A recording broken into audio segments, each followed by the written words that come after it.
All right, welcome to another edition of the College 12-Pack. I'm your host, Patrick Kahn, Senior Editor of the College Wires.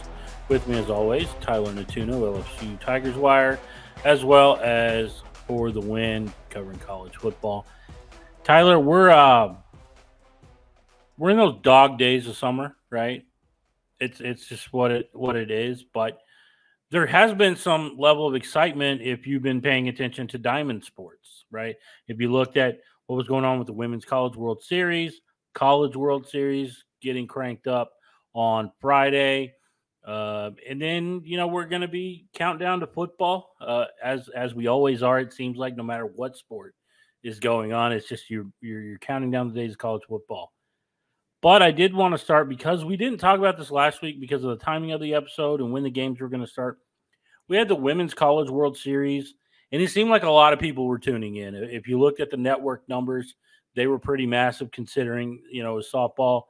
Your Florida Gators were in there, the Texas Longhorns, Oklahoma Sooners. It was one of the last opportunities for the Pac-12 to win a championship this year, and it just didn't come to fruition with both UCLA losing and Stanford losing. And in the championship game, I think was kind of the matchup we all wanted to see was Texas versus Oklahoma, the team that was number one ranked coming into the tournament, the team that was number two, and we got to see it. The only disappointing part was that it didn't go to a third and deciding final game. Yeah, I mean, to me, like the primary takeaway from the Women's World Series is just the unprecedented level of dominance that we see from this Oklahoma program. I mean, that's their fourth title in a row. Let me just repeat that. That's their fourth national title in a row in what is maybe the hardest postseason format like in sports. Truly unbelievable stuff from Patty Gasso, who's just an absolute legend of the game. A team that even wasn't their strongest team. They didn't come in as the number one seed, like you mentioned. They lost their regular season series against Texas. So Texas sort of is the one that came in with the momentum, and it still didn't matter. Like Oklahoma took care of business in that series pretty well. I mean, didn't blow them out in those games, but neither was really that competitive either. So, I mean, just truly insane levels of dominance there. What are you going to say? I was just going to say, it's also interesting when you think about Oklahoma winning both games, which not a shock because of what we've come to expect from Patty Gasso and the Sooners. But the fact that this senior class ended every single season with a national championship. I mean, we talk about like on the college football side and Nick Saban and every class that he recruited ended with a national championship. This is a class that came in together and did nothing but win titles every year. And, they counted on the same players that they had always counted on. There were some others kind of mixed in, but, Jada Coleman, talked about her at length. I think she was the number one recruit when she signed, coming out of high school in Texas. T.R.A. Jennings, who was, best friends, grew up playing against Maya Brady, who played for UCLA. So best friends going up against each other. I mean, but really just when you look up and down, it was a great team effort. And, it wasn't just one person. I think when you look at the Texas side, they put softball on the map for Texas. Before Mike White got there, I mean, they'd had some good seasons and they'd gone to the College World Series, but now we're seeing more of a consistency with Texas over the last few years. They had a fantastic run all the way to the title game. It's just unfortunate they didn't give up a single run until they got into that championship game and then gave up 16 to Oklahoma. Not surprising, like we've talked about, but hats off to them. I think the big story for me was Reese Atwood, who's like the National Player of the Year or on several lists to be National Player of the Year, just kind of had a disappearing act once they got to the College World Series. And it was especially noted in the title game, but still with the excitement and what they brought, and it's a really good time for women's sports as a whole at the collegiate level. When you talk about, what Gasso has done in softball, what Caitlin Clark did for women's basketball, it's an exciting time for women's college athletics. And I think that's only going to continue to grow, hopefully. And we'll kind of see if without Caitlin Clark on the basketball side, but I don't think the excitement with softball seems to be going anywhere with with what some of the experiences and the games that we got to see.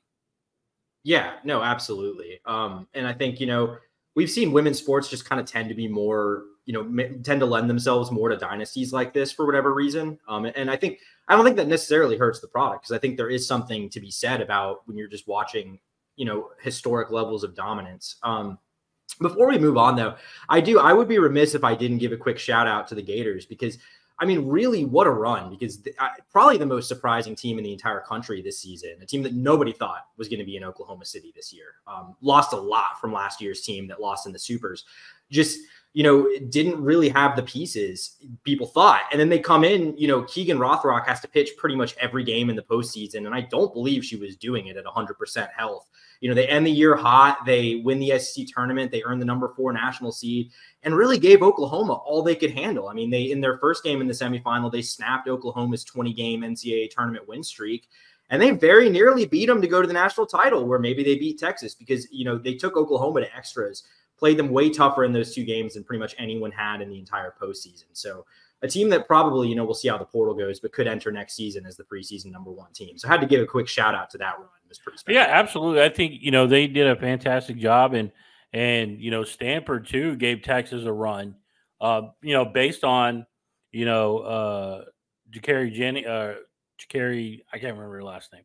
Anyway, the national pitcher of the year. I'm gonna look that up so I don't sound like a complete idiot when it comes to the Stanford pitcher, but she did a really good job of really holding Texas, and Texas only being able to score that one run, and that's essentially was a big part of it was because of the pitching that we saw in that game, and really hats off to them. And like I said, unfortunately, because of the when you look at the baseball teams, and it's Najeri Kennedy. I'm sorry.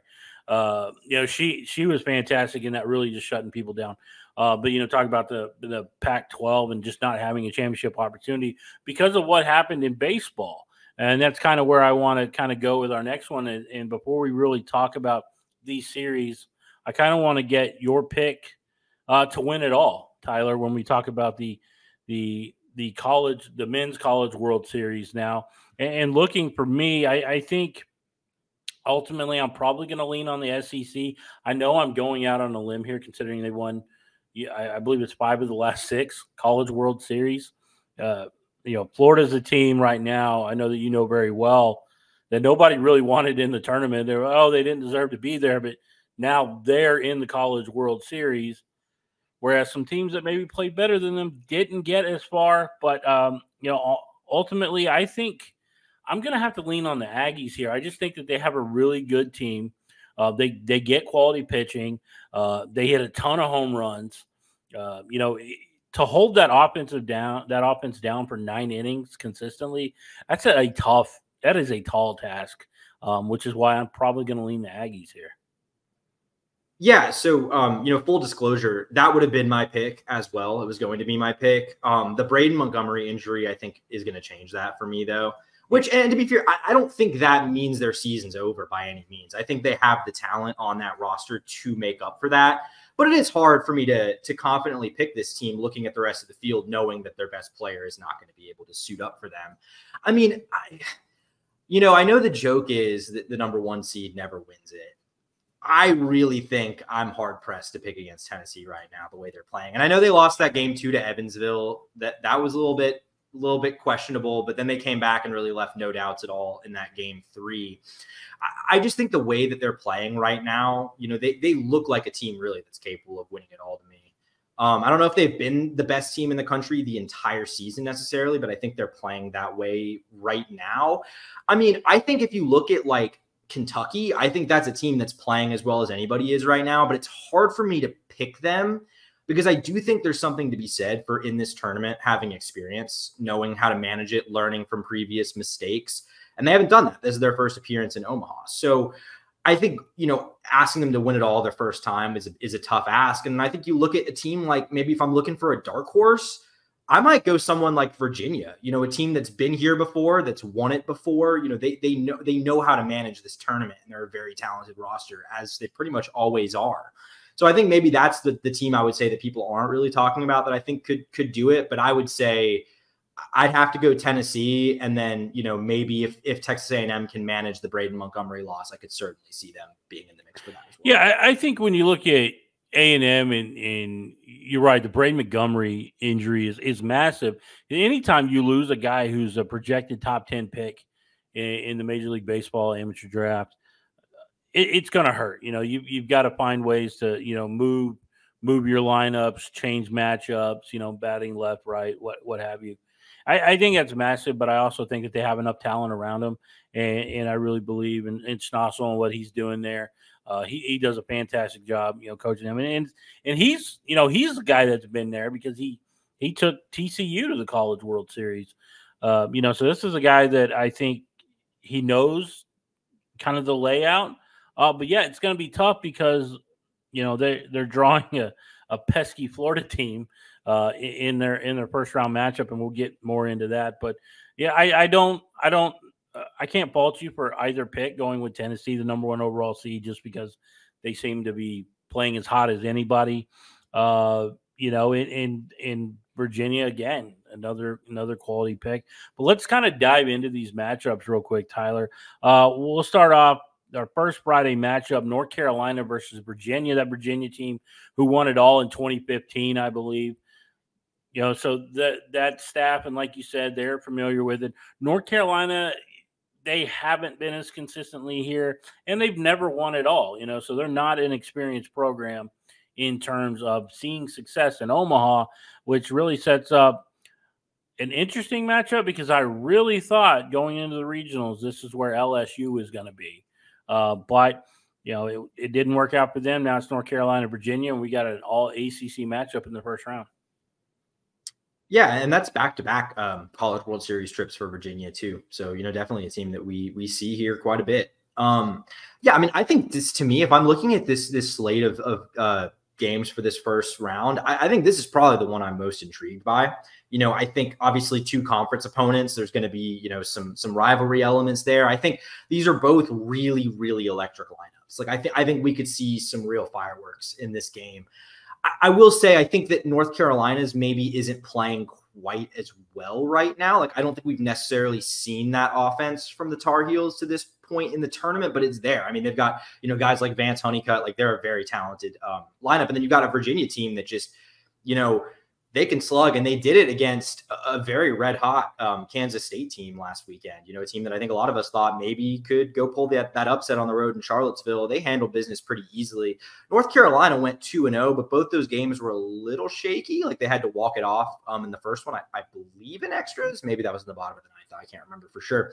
But regardless, I mean, I think 2 teams that are playing really well right now, obviously you kind of give UVA maybe the little bit of the upper hand just because they're, more experienced staff coaching in Omaha. But I really think that one could go either way. And I think whoever wins that game, I think could be very well poised to make a deep run. Yeah. I think the success of North Carolina, you talked about Honeycutt. I think, he's going to be very important. But how does Jason DeCaro pitch in this game? He's kind of a guy, DeCaro. He's a guy that I'm looking at going, okay, can he kind of, be able to guide through this lineup, as he's facing them, a second and third time through, is he able to kind of keep them off balance? And that's where the experience will kind of play a large role. But ultimately, I'm probably going to lean Virginia on this matchup. I just think it's a tough draw for North Carolina right off the bat going up against Virginia, a team that they know very well, considering they're playing in the same conference. But as we all know, it can change at a moment's notice, but I think, that's where I'm kind of leaning here, where I'm looking at this matchup and thinking, this might be North Carolina waiting to find out who they're playing in the loser of our second matchup, which is Tennessee and Florida State. A Florida State team who dropped, I think it was 20 runs or 24 runs in that first game of their super regional. Obviously, they win theirs. Tennessee wins their super regional, as you talked about, 2 out of 3 games against Evansville. Again, this is going to be a tough one for Florida State, a team that is kind of still waiting to get that first, get into that championship. but having to go through Tennessee is not where it needs to begin for Noles fans. Yeah, so we talked about how Tennessee did last week playing at home. Florida State, went 2-0 in their super regional, but really those two games could not have played out any more differently than they did. The first one was 24-4 beatdown that had people being like, remind me why we don't have a run rule in the NCAA tournament again. And then the second game was a classic. Honestly, it was a really good game that went to extras before FSU ultimately pulled it out to punch their ticket to Omaha. Yeah, this is a brutal draw in the first game, though. I mean, for a team that I think is really, really good, maybe even better than that 8 seed they earned in the tournament, this is going to be tough against a Tennessee lineup that is, I mean, I don't even think this is a hot take, like probably the best lineup in the country. I mean, when you look at a big three that's headlined by Blake Burke, Billy Emmett, Christian Moore, like these are all really good players. And they've got good pitching depth, too. Even losing Chase Burns, who was the top pitcher in the transfer portal this past cycle going to Wake Forest, they still have pretty good depth at that spot. And when I look at FSU, its lineup is not as dangerous as Tennessee's is, but there are still some really good players here. You look at James Tibbs, a guy who's one of the best MLB prospects that you're gonna watch in Omaha this week. A really good player. And then Cam Smith, too, is batting very well. And when you look at who they're going to have on the mound in this game, it's Jamie Arnold, a guy who's like maybe the best pitcher left in the field, has a sub-3 ERA. So I think that's a really intriguing matchup. I mean, I think, you got to think that something's going to give between FSU's really good pitcher and a lineup that just will give you nightmares. But I would probably go with Tennessee. Yeah, you talk about, you might just want to call Tennessee the Bash Bros because if you look at that lineup, I mean, I think they got 5 or 6 guys with 18 or more homers. So they're a team that can live and die by the long ball, but it's more feast than famine when you go through that lineup. You're looking at 1 through 9. Again, I don't know that, like you said, the Florida State lineup is not as dangerous. And I just don't think if they get into a high-scoring affair like they did in their first game of the Super Regional, I don't think they can contend with what Tennessee has. And, that is as tough as that's going to be. I mean, it's unfortunate for them because of what Tennessee has. And you kind of talked about them, led by Moore in his 32 dingers this year. And then, we're moving on. We're going to be talking a little bit about the Kentucky matchup here. You look at a Kentucky team who, they kind of started this run last year. Unfortunately didn't make it to Omaha. Well, this year they kind of get over that hump. They've been a team all year long who have just been, a tough matchup week in and week out. I mean, in the SEC, you cover the SEC extensively. So this is a team that you kind of you had known about for some time. Kentucky's got some pretty good pitching on the top end. But mostly I think what carried them is kind of their offense and, all the guys that can drive in runs. How do you kind of look at this matchup with North Carolina State, who, it's kind of funny. We're talking about North Carolina State again, a team that, their basketball team made it to the Final Four. Even though they were a team that not a lot of people thought were going to be there. I'm not so sure the baseball team was a team that a lot of people thought was going to be there. And just kind of like they're doing this as their last hurrah for their head coach, who's going to be retiring, and so win one for the Gipper. Yeah, no, I mean this is what I'm excited to see. I think it's a really interesting matchup because so first of all, looking at Kentucky, like I think that we talked about last week on the show. I think that was one of the more intriguing super regionals was out in Lexington with an Oregon State team that I think was not as good as them, but has that postseason experience, kind of that just like X factor, that winning mentality. I mean, it didn't really work out for him, though. Kentucky won the first game pretty decisively. Game 2 was a lot closer, but it was still no real stress for the Wildcats last weekend. That said a lot to me, and I think it was really interesting, too, because I really don't think when you look at this Kentucky roster, I don't think it's like the best lineup that's in Omaha by any means. I mean, they've got, the slugger Ryan Waldschmidt, they got Nick Lopez, the hit, the contact hitting guy, but, not necessarily just like a loaded group like you would see from a Tennessee or a Texas A&M or even Virginia or North Carolina. And also, when you look at the staff, they only have one starter, I believe, that has a sub-4 ERA, and that's Trey Poozer, who we're likely to see on the mound on Saturday afternoon. So, I think that's going to be really interesting against an NC State team that, like you said, not a lot of people really had here. They go on the road, take a really weird super regional against Georgia. They blow them out like 18-1 in game 1. They lose by 9 runs in game 2 and then win fairly decisively in game 3. And now, you look at them, I think, again, maybe not the most like star-studded roster that's here. They got guys like Alec Markevich. Sorry if I'm butchering that name, but he's leading the lineup at batting 380 on the year, has 22 home runs. So he's a really good player. A little shaky on the mound, starting pitching especially not great for this team. I think the guy that we're expecting is going to start is Sam Highfill, whose ERA is over 5 on the year. So definitely some opportunities here for Kentucky to get some offense in this first game. I would definitely say that I lean toward the Wildcats here. Yeah, it's hard not to. And you kind of talk about Nick Lopez, he's kind of a contact guy, gap hitter. He's not really the power guy. But I feel like those kind of guys can actually do more damage because they're not swinging for the fences every time, given everything they got. But, yeah, I think, when you talk about Kentucky and that offense, yeah, NC State's kind of, it's a feel-good story, right? Considering they weren't like one of the highly touted teams coming out of the ACC. But, we didn't get the Wake Forest return like we thought we might get because that was a really good program. And they had a great pitching prospect that will be playing in the MLB very soon. But yeah, I'm going to go with you here. I'm sticking with you, Kentucky. Now this last one, this is the one. Sorry, just real quick, Patrick, before we move on, one more thing I wanted to mention. I think this is this NC State story is one that's really interesting to watch, considering the way that their last trip to Omaha ended, which, if you don't remember, was back in 2021. They, I believe, played a game and then had COVID protocol issues the next day, ultimately had to withdraw from the field after winning a game. So really, really brutal way to exit the postseason for them. It'd be really cool to see them get some redemption here.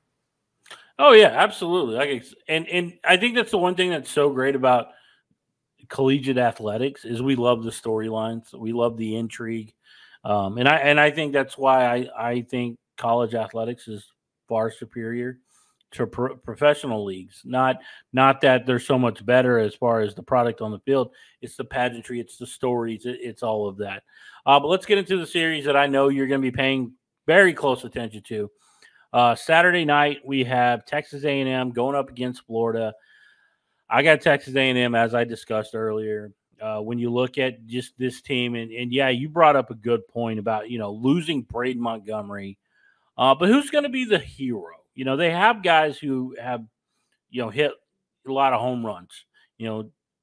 Jason LaViolette. He's another one of those. Gavin Grugovic. He's a guy. It's interesting, though, that the surprise hero from their last series was Caden Kent. Not a guy that maybe a lot of people know about, but I will tell you that he comes from baseball bloodlines. If you remember the longtime Giants second baseman, Jeff Kent, this is his son. So this is a guy that he's kind of grown up around the game. We got to see a little bit of it. He only started 18 games, I think, more of a reserve guy. But they have guys that can come up and get that big hit. And then, obviously, when you're looking at pitching, you're probably looking at Ryan Prager, who's kind of their best pitcher, lefty. He can throw some deception at you. He's a guy that really frustrated the Texas Longhorns in their regional when they went up against each other for that extra inning game. But, when I look up and down, they have plenty of talent. I think it begins and ends with slowing down this Florida team and their ability to hit the long ball. Yeah, I mean, absolutely. Florida kind of lives and dies with the long ball, with the exception of the bottom of the 13th of that ridiculous game 2 against Clemson, where they got the walk-off double from the 9-hole hitter Michael Robertson. That series, I mean, we said last weekend that was going to be the one that the super regional we were watching the most, was that Clemson super regional, and did it live up to the hype. I mean, game 1 was not necessarily a classic, but was still a pretty exciting game with some home runs and stuff. And then that game 2, I wouldn't say it was a good game because it was honestly a pretty bad game of baseball. Like there was some rough pitching, some really bad like situational pitching I thought in that game, and then obviously turned into kind of an ump show with the ejections and a strike zone that was pretty questionable. Like just a lot of not great things, but man, was it exciting to watch. You know, Cam Canarella makes that legendary Willie Mays style catch to save the game. You know, and hits that 3-run homer in the 9th to tie it. So quite a fight there in Clemson. But Florida, you know, moving on, and it's a team that's just playing with house money, I think, at this point, as we've talked about. No one thought they were going to be here. And, you know, the road doesn't get any easier. Like, I'm kind of with you. I think I have a hard time seeing them beating this Texas A&M team, even without Braden Montgomery. Because like you said, it's not like this was Braden Montgomery's team. Like, they have other good players. Like LaViolette, like you said, actually leads the team in home runs. He has 28. He has one more than Braden Montgomery does on the year. And again, like you mentioned, I don't think this is necessarily the deepest group of starting pitchers in Omaha, but their ace, Ryan Prager, like you mentioned, who I would expect we see in this game, is a good one. You know, he's got, I think, 114 Ks to 19 walks on the year. So that's a pretty solid ratio. I think almost anyone would take that.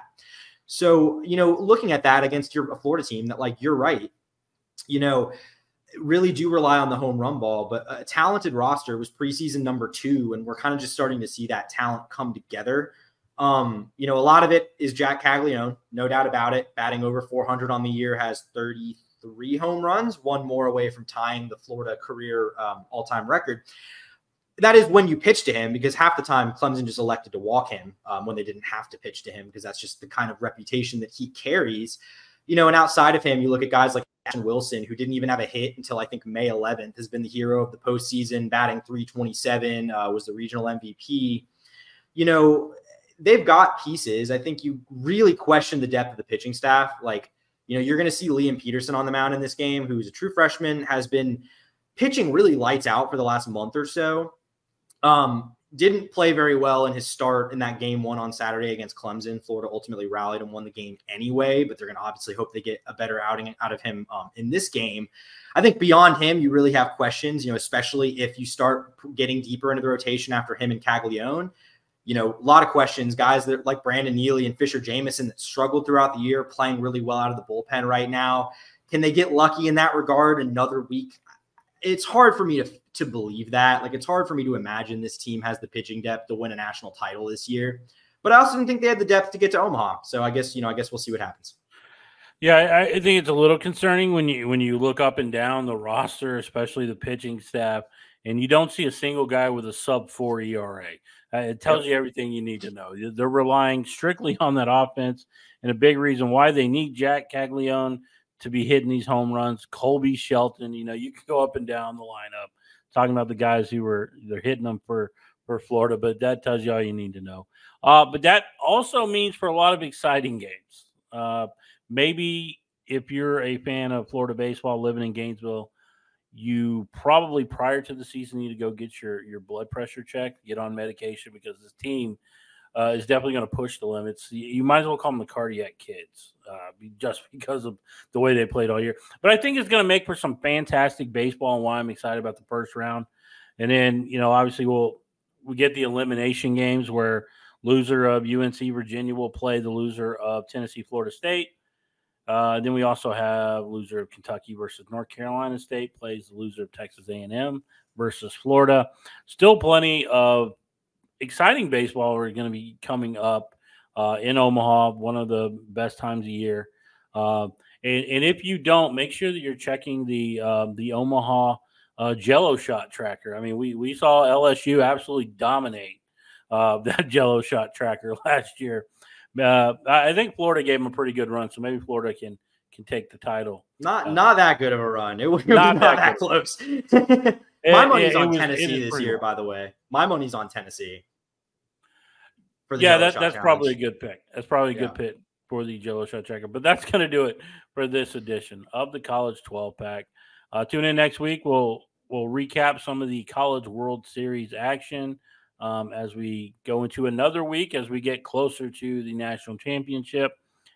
And then obviously we're probably going to have to talk about some college football, maybe a potential naming sponsor for a certain conference. We'll get into all that. More than one certain conferences. Sorry. One certain. We'll see you next week.